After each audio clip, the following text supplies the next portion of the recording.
Hey guys, welcome back to the Notes 10 video. Guys, in this video, we will discuss that when you try to update your iPhone or iPad to the latest iOS 18.1 beta 6, then you may face a problem that your update stuck on preparing update.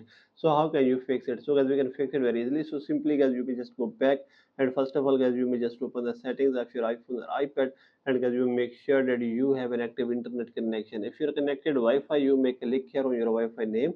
Here is the option of your Wi-Fi.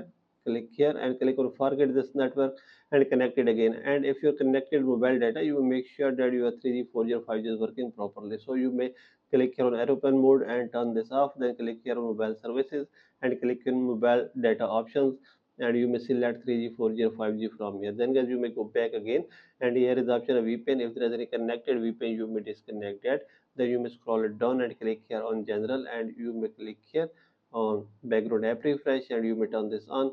After this, you may click here on date and time, and you may click on select set automatically, turn this on. After this, you may go back, and here is the option of language and region, and you may select that region where you live. Then guys, you may go back again, and here is the option of transfer and reset iPhone. Click here, click on reset, and click on reset network settings. Then guys, you may go back, and you may just restart your device, and then you may click here on settings again, and click here on general, and click here on software update, and update your iPhone or iPad, and you may check your problem will be fixed, and now you can update it easily. So by all these methods, you can fix it very easily. So this is the video guys. For more videos, please subscribe our channel.